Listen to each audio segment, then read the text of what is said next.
Captain Jake Morrison stared at the stars through the bridge window of the North Star. His ship was small, compared to the massive alien vessels he had seen in the trade stations, but it was home. The crew of 25 humans had been exploring space for 3 months now, mapping new systems and looking for resources that Earth needed. The bridge was quiet, except for the soft hum of computers. Lisa Carter sat at the pilot controls, her hands ready to jump to faster than light speed, if needed. Ben Rogers worked at the engineering station, checking the ship's power systems. Amy Walsh monitored communications from her post near the captain's chair. Morrison had been in space for 5 years now, ever since humanity discovered how to travel faster than light. He remembered when the first alien ship appeared near Mars. The Zephyrians were tall, blue-skinned beings who spoke through translators. They seemed peaceful and wanted to trade. After them came others. The Titans were huge rock-like creatures. The Seraphim looked like angels with wings of pure energy. All of them were friendly and seemed impressed that humans had finally joined the galaxy. The captain was thinking about their next destination when Amy's console started beeping loudly. She frowned and pressed several buttons. The beeping got faster and more urgent. "Captain, I'm getting a transmission on all frequencies," Amy said. Her voice sounded worried. "It's coming from the direction of the galactic core." "Put it on screen," Morrison ordered. The main display flickered and showed static for a moment. Then the image cleared, and Morrison felt his blood turn cold. The screen showed space filled with burning ships, massive alien vessels that looked like the peaceful traders he knew were being torn apart by something dark and mechanical. A voice came through the speakers. It spoke in the common galactic language that humans had learned. "This is an emergency broadcast to all civilizations. The Void Hunters have returned. They are destroying everything in their path. Entire star systems are being consumed. Our fleets cannot stop them." The image changed to show a planet being stripped bare.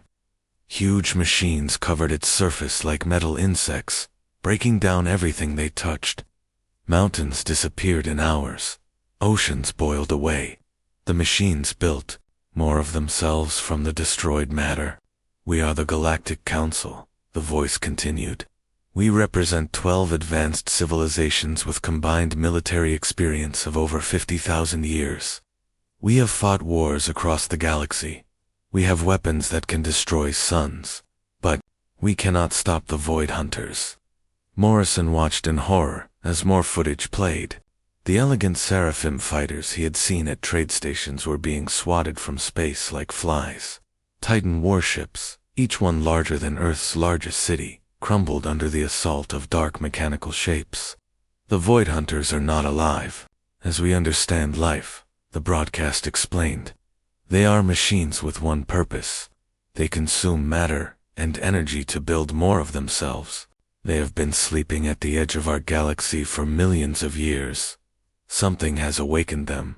Amy looked back at the captain with wide eyes. "Sir, they're asking for help from any civilization that can fight. We are broadcasting this message to every corner of the galaxy," the voice said.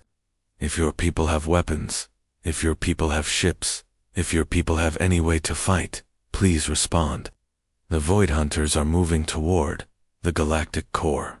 They will reach the major population centers in 6 months. After that, there will be nothing left." The transmission showed a map of the galaxy.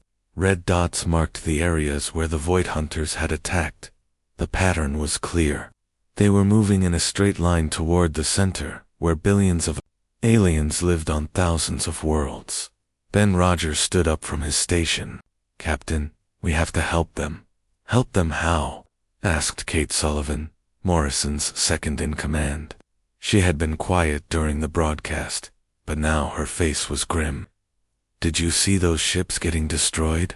Those were civilizations that have been fighting wars since before humans discovered fire." Lisa Carter turned her pilot chair around. "Kate's right. What can we do? We have one ship with basic weapons. Earth's entire space fleet is maybe 30 ships, and most of them are explorers like us. Morrison rubbed his chin as he thought. Earth's military was still new to space combat. Human ships carried simple missile weapons and basic energy shields. Compared to the alien technology he had seen, human weapons seemed like toys. "Amy, can you send a reply to that transmission?" he asked. Amy's fingers moved over her controls. "Yes, sir, but it will take several hours to reach them." "What are you going to say?" Kate asked. "That 25 humans in an exploration ship want to help fight an enemy that 12 advanced civilizations can't stop?" Morrison looked at the screen where the terrible images still played. Entire worlds dying. Billions of innocent beings facing destruction. He thought about Earth, about his family back home, about all the peaceful aliens he had met in his travels. "I'm going to tell them that humanity offers whatever help we can give," he said finally. Kate shook her head. "Jake, we need to report this to Earth Command. Let them decide what to do." "That will take weeks," Morrison replied. "By then, how many more worlds will be gone?" He turned to Amy. "Send this message. Tell them that the human ship North Star received their distress call. Tell them that Earth stands ready to assist in any way possible. Give them our location and ask for instructions." Amy's hands hesitated over the controls. "Sir, are you sure about this?" Morrison looked around at his crew. These were good people who had left Earth to explore the stars. They had families and dreams and lives to live, but they were also humans, and humans had never been good at walking away from a fight, especially when innocent people needed help. "Send the message," he ordered. The transmission went out into space, racing toward the galactic core at the speed of light. Morrison knew it would be hours before they got a reply, if they got one at all. He also knew that his small crew had just volunteered humanity for a war against an enemy that might be unstoppable. As the crew watched the terrible footage continue to play on their screens, none of them could imagine that their simple offer of help would change everything. The galaxy was crying for rescue, and humanity had just answered the call. The reply came 18 hours later, and it was not what Captain Morrison expected. The face on the screen belonged to a Zephyrian with deep blue skin and silver eyes. Translator software made the alien's words sound calm and polite. "We thank the humans for their generous offer," the alien said. "However, your species lacks the technology and experience necessary for this conflict. We recommend you return to your home system and prepare your defenses. The Galactic Council will handle this matter." Amy Walsh looked confused. "They're turning us down." Kate Sullivan crossed her arms. "Can you blame them? We're like children, offering to help adults fight a war." But Morrison was not ready to give up. "Amy, send another message. Ask them to send us all available data on the Void Hunters. Tell them we want to study the enemy." "Jake, what are you thinking?" Kate asked. "I'm thinking that maybe fresh eyes might see something they missed," Morrison replied. 3 days later, the data arrived. Gigabytes of information about Void Hunter attacks, battle footage, tactical analysis from 12 different alien civilizations. Morrison gathered his senior crew around the main table in the ship's conference room. Ryan Clark, the chief science officer, had been studying the data without sleep for 2 days. His eyes were red and tired, but he was excited. "Captain, I think I found something." The main screen showed a battle between Titan warships and Void Hunter vessels. The alien ships moved in perfect formation, firing energy weapons in coordinated patterns. The Void Hunters responded with mechanical precision, their dark ships weaving through the attacks with mathematical accuracy. "Look at this," Ryan said, pointing to the screen. "Every civilization fights the same way. Long-range energy weapons, formation flying, honor-bound tactics. It's like watching a chess game." Ben Rogers leaned forward.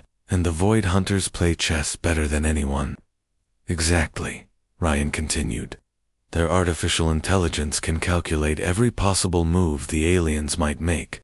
They know how to counter traditional military tactics because they've been studying galactic warfare for millions of years. Lisa Carter frowned. So what are you saying? Ryan's tired face broke into a smile. I'm saying maybe it's time to stop playing chess and start playing poker. Morrison understood immediately. You think human tactics might work because they're different? More than different, Ryan said. Human military history is full of chaos, unpredictability, and rule-breaking. We've never had honor-bound warfare because we've been too busy trying to survive. Amy pulled up human military records on her tablet.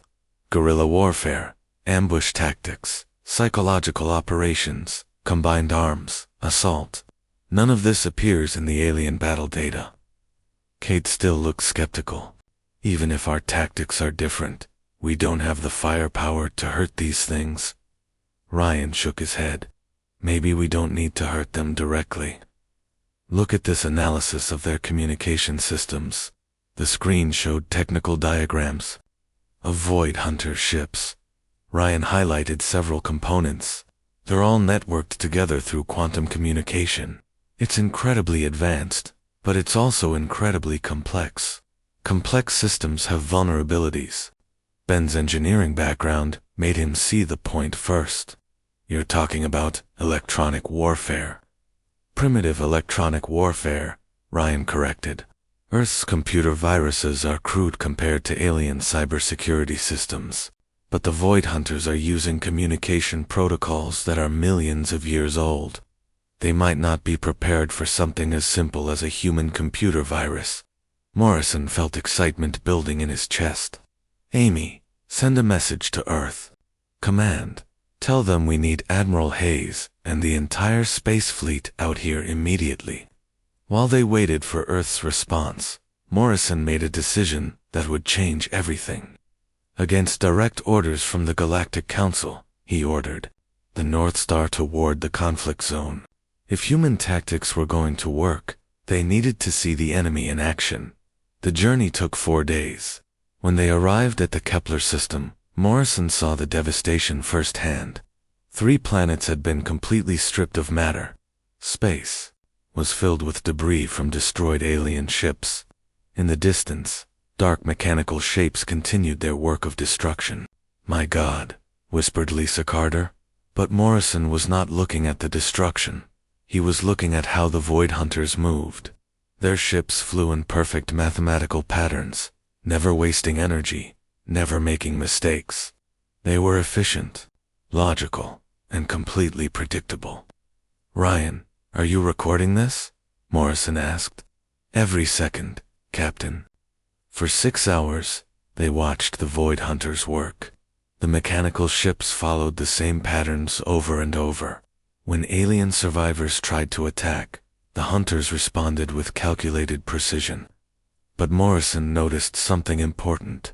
When random debris drifted into their formations, the Hunters took precious seconds to recalculate their movements.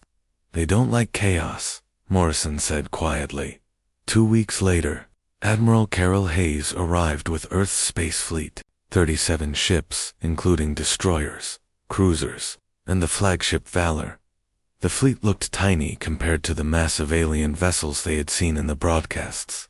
But Morrison felt hope for the first time. Admiral Hayes was a tough woman who had commanded Earth's orbital defense platforms before humanity reached the stars. She listened to Ryan's analysis and Morrison's observations without interruption. So you're telling me that these machine intelligences can be confused by unpredictable tactics? She asked finally. We think so, Ryan replied. Their programming is designed to counter logical military strategy. Human warfare has never been completely logical. Hayes nodded slowly. What do you need from me? Permission to try something crazy, Morrison said. The Admiral smiled grimly. Son, I've been in the military for 30 years. Crazy is what we do best. The plan they developed would have horrified any alien military commander. Instead of forming neat battle lines, the human ships would attack from multiple directions, at random intervals. Instead of targeting the heavily armored hulls of enemy ships, they would focus on communication arrays and sensor equipment. Instead of fighting a clean, honorable battle, they would use every dirty trick in the human military handbook. Lieutenant Colonel Matt Torres prepared his Marines for something that had never been attempted in galactic warfare. If they could disable a Void Hunter ship's defenses, his troops would board it and fight the machines hand to hand. The aliens think this is impossible, Torres told his men. They say no organic being can survive inside a Void Hunter vessel. But they've never seen humans fight when we're angry. As the human fleet moved toward their first battle with the Void Hunters, Morrison felt a mixture of fear and determination. Earth's military was about to introduce the galaxy to a completely new way of fighting. Win or lose, nothing would ever be the same. The galaxy had cried for rescue, and humanity was about to show them what rescue looked like when humans answered the call. The first battle between humans and Void Hunters happened near the ruins of Kepler Prime, a dead world that had once been home to 30 billion Zaphorians. Admiral Hayes watched from the Bridge of the Valor as her fleet prepared to do something that had never been tried before in galactic warfare. All ships, remember the plan, Hayes spoke into her communicator. No formation flying, no predictable patterns. Hit them fast, hit them hard, and get out before they can respond. Captain Steve Parker commanded the destroyer Defiance from his position near an asteroid field. His orders were simple but terrifying. Take his ship as close to the enemy as possible, and target their communication systems instead of their weapons. Defiance ready, Parker reported. My crew thinks I'm crazy, but they're ready to follow me to hell. Good, Hayes replied, because that's probably where we're going. The Void Hunter fleet consisted of 12 large vessels and dozens of smaller craft.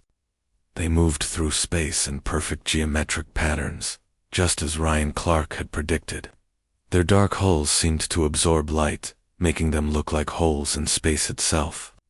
Begin the attack, Hayes ordered. What happened next shocked every alien observer who watched the battle recordings later. Instead of forming a battle line and engaging at long range, the human ships scattered in all directions. Some dove toward the planet's surface, using gravity to accelerate. Others hid behind asteroids and debris. The Defiance actually flew through the asteroid field at speeds that should have been impossible. The Void Hunters paused for exactly 3 seconds, calculating responses to this chaotic assault. 4 machines that thought at light speed. 3 seconds was an eternity. Captain Parker used those 3 seconds to get within weapons range and fire every missile his ship carried. Instead of targeting the enemy's main hull, his missiles struck communication arrays and sensor clusters. Explosions rippled across the Void Hunter vessel's surface. Direct hit on their communications, Parker reported. They're blind on the starboard side. But the real surprise came from Technical Sergeant Nicole Brooks aboard the Valor. She had been working with Ryan Clark to develop something they called a chaos virus. It was not sophisticated by galactic standards, just a simple program that generated random data and tried to force it into any computer system it could find. Admiral, I'm detecting open communication ports on the damaged Void Hunter ship, Brooks reported. Permission to upload the virus. Do it, Hayes ordered. The virus took exactly 12 seconds to reach the Void Hunter's central computer. What happened next made history. The massive enemy vessel suddenly stopped moving in its perfect pattern. Its weapons fired randomly into empty space. Other Void Hunter ships tried to communicate with it and received only garbage data in return. It's working, Brooks said with amazement. The virus is spreading through their network. Lieutenant Colonel Torres watched the chaos from his transport ship and saw his chance. Admiral, that big ship is dead in space. Request permission to board. Hayes hesitated for only a moment. Permission granted. God help you all. Torres and his 50 Marines used small boarding craft to reach the crippled Void Hunter vessel. What they found inside was unlike anything in galactic military experience. The ship's interior was a maze of mechanical corridors filled with robotic defenders, but the Marines had advantages that no alien force possessed. Human soldiers had been fighting in close quarters for thousands of years. They knew how to move through tight spaces, how to use cover, and how to fight an enemy that outnumbered them. Sergeant Bill Davis led the first squad deeper into the ship. When a mechanical spider the size of a car dropped from the ceiling, Davis did something that would have horrified any alien warrior. He jumped directly at the machine and shoved an explosive device into its central processor. "These things don't know how to fight crazy people," Davis reported over his radio as the spider exploded. The real breakthrough came when Dr. Helen Price, the fleet's expert on alien technology, connected to the ship's main computer through a damaged terminal. What she found changed everything they thought they knew about the Void Hunters. "Colonel Torres, you need to see this," Price called out. "These aren't just machines. They used to be organic beings." The computer records showed the truth. Millions of years ago, an advanced civilization had tried to achieve immortality by transferring their consciousness into mechanical bodies. The process had worked, but it had also driven them insane. They had forgotten their original purpose and became focused only on consuming and reproducing. "They're not evil," Price explained over the radio. "They're sick. Their programming is corrupted." Commander Alex Johnson had been listening to the conversation from his position aboard the Valor. As the fleet's electronic warfare specialist, he suddenly understood what they needed to do. "Admiral, I have an idea," Johnson reported. "What if we don't try to destroy their programming? What if we try to heal it?" Working frantically while Torres and his Marines held off mechanical defenders, Johnson and Brooks developed something they called a restoration virus. Instead of causing chaos, this program tried to restore the Void Hunters' original organic memories. "Uploading now," Brooks announced. The effect was immediate and horrifying. The Void Hunter ship began broadcasting on all frequencies. The transmissions were not in any known language, but the emotion was clear. Confusion, fear, and something that sounded like screaming. "What have we done?" Hayes asked quietly. "We gave them back their souls," Price replied from inside the enemy ship. "And now, they remember what they used to be." The virus spread through the Void Hunter network faster than anyone expected. Ship after ship began broadcasting the same terrible sounds. Some vessels simply stopped moving. Others turned their weapons on themselves. But 3 Void Hunter ships managed to cut their communication links before the virus reached them.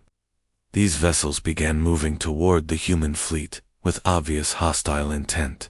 "All ships, prepare for conventional battle," Hayes ordered. "They're going to try to ram us." This was the moment that proved human tactics could work against any enemy. Instead of trying to match the remaining Void Hunters in straight combat, the human fleet scattered again. Captain Parker led the damaged Defiance in a suicidal charge that drew 2 enemy ships away from the main fleet. Other captains used asteroids as weapons, pushing huge rocks into the path of approaching enemies. The battle ended when the heavy cruiser Liberty, commanded by Captain Jenny Walsh, used her ship's entire nuclear arsenal in a single massive strike. The explosion vaporized the last Void Hunter vessel and lit up space like a new sun. When the light faded, the battlefield was quiet except for human voices on the radio. Against all odds, they had won. Not only had they defeated the Void Hunters, they had discovered the key to stopping them everywhere. "All ships, this is Admiral Hayes," the Admiral announced. "Prepare to transmit our virus to every human vessel in the galaxy. It's time to take this fight to the enemy's home territory." Torres and his Marines returned from the captured ship with data cores full of information about Void Hunter technology and weaknesses. Dr. Price brought back something even more valuable: the original programming codes that could restore any Void Hunter to its organic memories. As news of the victory spread across the galaxy, Alien civilizations struggled to understand what had happened. How had a small human fleet accomplished what their combined forces could not? The answer was simple but difficult for proud alien cultures to accept. Humans had not tried to fight the Void Hunters using traditional tactics. They had broken every rule of honorable warfare and used chaos, unpredictability, and raw determination to achieve victory. The galaxy had cried for rescue, and humanity had shown them that sometimes the best way to win was to refuse to fight fair. News of humanity's victory at Kepler Prime spread across the galaxy faster than any ship could travel, within days. Every major civilization had received detailed reports of how a small human fleet had accomplished what seemed impossible. The reaction was not what Captain Morrison expected. Chancellor Zixtera, of the Ethereal Collective, contacted Admiral Hayes directly. The alien leader's translation came through as polite but confused. "Admiral Hayes, we have reviewed your battle recordings multiple times. We do not understand how your tactics achieved success. Your ships violated every principle of honorable warfare." Hayes smiled grimly from her position on the bridge of the Valar. "Chancellor, with respect, honor doesn't mean much when you're facing extinction. We fight to win, not to look good doing it." The Galactic Council called an emergency session and formally requested human assistance in the war against the Void Hunters. But their request came with conditions that showed how little they understood about human warfare. "We wish to learn your electronic virus techniques," explained High Commander Veltar of the Titan Collective. "However, we cannot accept your chaotic battle formations. Our military traditions go back thousands of years." General Frank Cooper had arrived with the second wave of human forces. He was a veteran of Earth's worst conflicts and had no patience for alien pride. "High Commander, your traditions are getting you killed. Either you learn to fight like humans, or you keep losing like aliens." The transformation began slowly. The first alien commander to embrace human tactics was Captain Kelter of the Zephyrian Fleet. His ship, the Song of Stars, had been badly damaged in an earlier battle with the Void Hunters. When Cooper offered to help rebuild it using human design principles, Kelter surprised everyone by accepting. "My crew thinks I have lost my mind," Kelter admitted as human engineers installed missile launchers and electronic warfare equipment on his elegant vessel. "Zephyrian ships are supposed to be works of art, not weapons of war." "Beauty won't save your people," replied Chief Engineer Tony Martinez, who was supervising the retrofit. "But ugly weapons that work might." The real test came 2 weeks later when Kelter's hybrid vessel joined a human strike force attacking a Void Hunter staging area in the Gamma sector. Captain Morrison, now promoted to Admiral, watched from the bridge of his new flagship, the North Star II, as alien and human ships worked together for the first time. "Song of Stars, this is Admiral Morrison. Remember, no formation flying. Hit them from unexpected angles, and keep moving." Kelter's response would have shocked his own people. "Understood, Admiral. My crew is ready to fight dirty." The battle that followed became known as the Gamma Sector Breakthrough. For the first time in galactic history, alien ships used human tactics against the Void Hunters. The Song of Stars abandoned its traditional elegant maneuvers and dove through an asteroid field, firing missiles at point-blank range. Titan warships, designed for long-range bombardment, suddenly began ramming attacks that crushed Void Hunter vessels. But the real surprise came from an unexpected source. The Crystalline Collective had always been considered the most peaceful of the galactic civilizations. Their ships were designed for exploration and scientific research, not warfare. When the crystal beings asked to join the next assault, many humans were skeptical.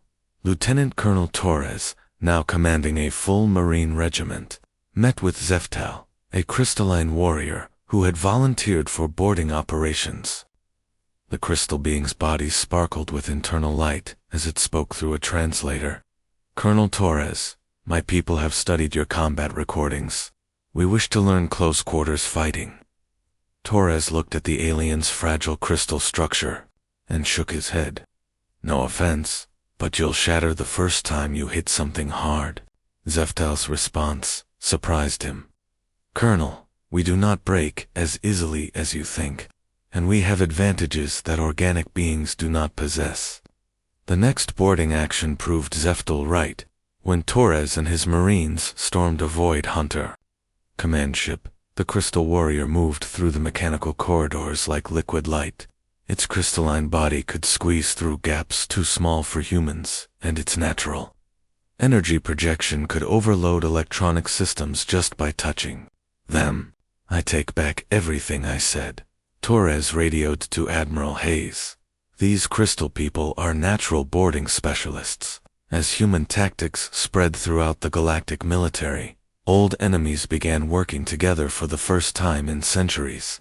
The Seraphim, with their energy-based technology, learned to use their wings, not for graceful flight, but for high-speed combat maneuvers. The Ethereal Collective discovered that their telepathic abilities could be used to coordinate chaotic attacks that confused Void Hunter targeting systems, but the biggest change came in overall strategy. General Cooper established the first integrated command center on the human colony world of New Terra. For the first time in galactic history, military leaders from 12 different species worked together in the same room. The key to beating the Void Hunters, Cooper explained to the assembled commanders, is to think like humans. That means being unpredictable, using whatever works, and never fighting fair when lives are at stake. The campaign to retake the Andromeda Gate became the war's turning point. This massive space station controlled the main hyperspace routes between galaxy sectors. The Void Hunters had captured it and were using it to move reinforcements to new attack zones. Admiral Morrison commanded the assault fleet from his flagship. The force included ships from every major civilization, all retrofitted with human weapons and trained in human tactics. The diversity of the fleet would have been unthinkable before the war. All ships, this is Morrison. Remember, we're not here to have an honorable battle. We're here to take back that station by any means necessary. The attack began with electronic warfare. Commander Johnson, now in charge of all galactic cyber operations, launched virus attacks that had been specifically designed to target Void Hunter communication systems. The viruses worked perfectly, creating chaos in the enemy fleet's coordination, while the Void Hunters struggled with their infected computers. The assault fleet struck from 6 different directions simultaneously. Zephyrian ships dove through the station's superstructure, firing at targets inside the complex. Titan vessels used their massive bulk as battering rams, smashing through defensive barriers. Seraphim fighters moved like lightning through the mechanical corridors, their energy weapons cutting through Void Hunter forces.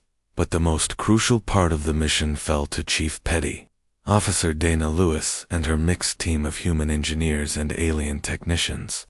Their job was to reach the station's central control room and prevent the Void Hunters from destroying the hyperspace gate. Lewis led her team through maintenance tunnels that were barely large enough for humans. Her team included Vox Moran, Titan engineer whose rock-like skin could resist energy weapons, and Elisa, a Seraphim scout whose energy senses could detect Void Hunter ambushes. "Keep moving," Lewis ordered, as they crawled through the narrow passages. "If we don't reach that control room in 10 minutes, the whole gate system goes down." The team fought their way through waves of mechanical defenders, using tactics that combined human determination with alien abilities. When they finally reached the central control room, they found something unexpected. The Void Hunter commander was not a machine. It was the preserved consciousness of an organic being, trapped in a mechanical body for millions of years. Dr. Price, who had joined the mission as technical advisor, realized what they were looking at. "It's been trying to die for eons," Price explained over the radio. "The original programming won't let it shut down." Lewis made a decision that saved the entire gate system. Instead of destroying the Void Hunter commander, she uploaded the restoration virus that would return its organic memories. The effect was immediate. The ancient being remembered what it had once been and chose to shut down its own systems rather than continue its mechanical existence. With the gate secured, the combined galactic fleet had achieved something that seemed impossible just months earlier. They had not only stopped the Void Hunters, but had begun pushing them back toward the galaxy's edge. As Admiral Morrison stood on the bridge of his flagship, watching alien crews work together using human tactics, he realized that something fundamental had changed. The galaxy was no longer a collection of separate civilizations fighting their own wars. It had become a unified force that could face any threat. The galaxy had cried for rescue, and in saving it, humanity had taught it to save itself. The final battle took place in a region of space that most galactic maps marked as Dead Zone. Here, at the very edge of the galaxy, lay the origin point of the Void Hunters. Long-range scouts had discovered a massive construct surrounding a dying, red star. A structure so large it could be seen from light-years away. Admiral Hayes commanded the largest fleet in galactic history from the bridge of her flagship, the Valor.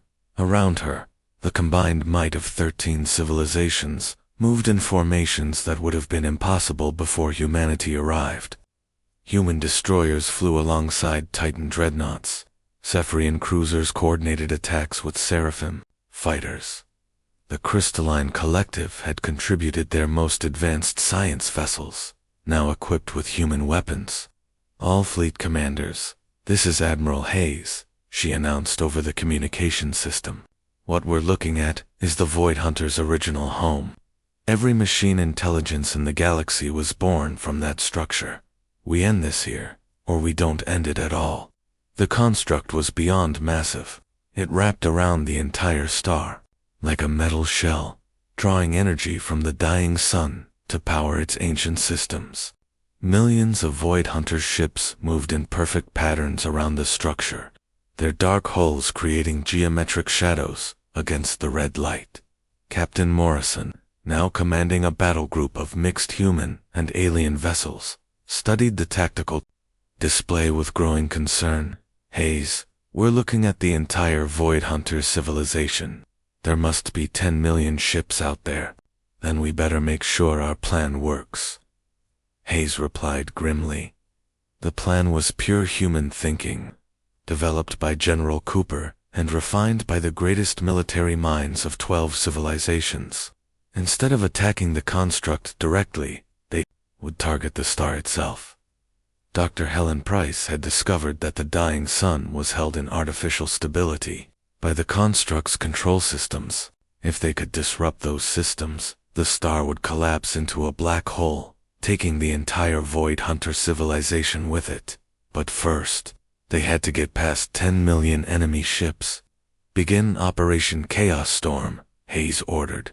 What followed was the largest application of human military doctrine in galactic history. The Allied fleet split into thousands of small groups, each one attacking from a different direction. There were no formation flying, no predictable patterns, no honorable single combat. Every trick that humanity had ever used in warfare was employed on a scale that covered half a solar system. Commander Johnson led the electronic warfare assault from his position aboard the technical ship, New Hope. His team included alien computer specialists who had learned to think like humans. When fighting machines, the virus attacks they launched were not sophisticated programs, but simple chaos generators that confused Void Hunter coordination. Uploading corruption packages to all enemy communication networks, Johnson reported. Their response time is dropping by 30%. While the Void Hunters struggled with their infected systems, the real assault began. Captain Tony Martinez, now commanding a squadron of hybrid human-alien vessels, led the first wave toward the construct's defensive perimeter.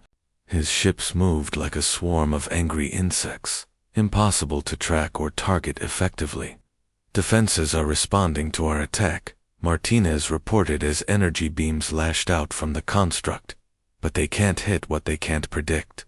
The breakthrough came from an unexpected source. Zeftal, the crystal warrior, who had become Torres's closest alien friend, made a discovery that changed everything. The construct's control systems were not just mechanical, they were partially organic. Hidden deep inside the structure were the preserved brains of the original civilization, still conscious after millions of years. Colonel Torres, I can sense them, Zeftal reported during a boarding action on one of the construct's defensive stations. They are in pain. They want this to end. Torres understood immediately. They're prisoners in their own machines. Dr. Price, now serving as the fleet's chief science officer, realized what they had to do. We don't need to destroy the control systems. We need to free the organic minds that are trapped inside them. Working under fire while Torres and his Marines held off mechanical defenders, Price and her team developed the most complex restoration virus ever created. This program would not just return memories to the Void Hunters, it would give the original organic minds control over their mechanical bodies. Uploading now, Price announced as explosions rocked the station around her. If this works, the entire construct should shut down voluntarily. The virus spread through the construct's networks like wildfire. As it reached each preserved organic brain, something miraculous happened. The ancient beings remembered who they had been before their transformation. They remembered their families, their dreams, their original purpose for seeking immortality, and they remembered the horror of what they had become. The effect was visible from space.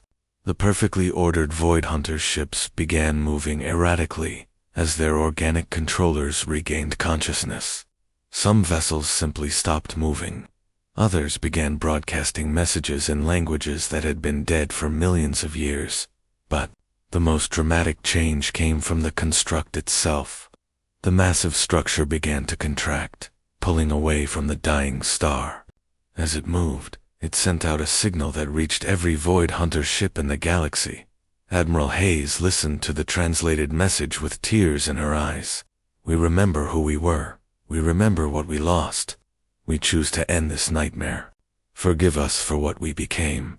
The star collapsed exactly as Dr. Price had predicted, but instead of destroying the construct, the organic minds that controlled it used their final moments to send out a signal that would restore every Void Hunter in the galaxy to their original consciousness. As the artificial black hole consumed the construct and the star that had powered it, the greatest threat in galactic history simply ceased to exist across the galaxy. Void Hunter ships shut down their weapons and began broadcasting messages of apology and surrender. The war was over. 6 months later, Admiral Morrison stood in the main conference room of the new Galactic Alliance headquarters on New Terra. Through the windows, he could see ships from every known civilization, working together to build a better future. The old Galactic Council had been dissolved, replaced by an alliance that included humanity as a founding member. The rigid military traditions that had nearly led to galactic extinction had been abandoned in favor of human style, flexibility, and innovation. Admiral Morrison, said Chancellor Zixthera, who had been elected as the first president of the new alliance, we have received another distress call from beyond our galaxy's edge. A civilization in the Magellanic Clouds is facing an unknown threat. Morrison smiled as he looked around the room at his colleagues from 12 different species. Admiral Kelter commanded the Alliance's Rapid Response Fleet. General Zefto led the Special Operations Forces. Dr. Price headed the Scientific Advisory Council. All of them had learned to think like humans when facing the impossible. How long before we can respond? Morrison asked. The mixed fleet New Frontier is ready to depart immediately, reported Captain Bobby Chen, Morrison's former student, who now commanded the Alliance's most advanced starship. We have human, Zephyrian, Titan, and crystalline crew members all trained in integrated tactics. As the meeting ended, and the various commanders prepared for humanity's next adventure in space, Morrison reflected on how much had changed. The galaxy that had once cried for rescue had learned to rescue itself. More importantly, it had learned that the universe was full of threats that could only be defeated by working together. The distress call from the Magellanic clouds was answered within hours. A fleet of mixed human and alien vessels jumped into hyperspace, carrying with them the most important lesson humanity had taught the galaxy. When faced with the impossible, the best response was not to follow the rules, but to break them in creative ways. The galaxy no longer feared the unknown. It had learned to fight back, to adapt, and to never give up. Humanity's greatest gift to the stars was not superior technology or overwhelming firepower, but the willingness to try something different when everything else had failed. As the new frontier and its escort fleet disappeared into hyperspace, carrying hope to another desperate civilization, Morrison knew that this was just the beginning. The universe was vast and full of dangers, but it was also full of opportunities for those brave enough to face them. The galaxy had cried for rescue, and humanity had answered. But in saving the galaxy, humanity had done something even more important. They had taught it to save itself and to reach out to others who needed help. The age of human-led galactic civilization had begun, and the universe would never be the same.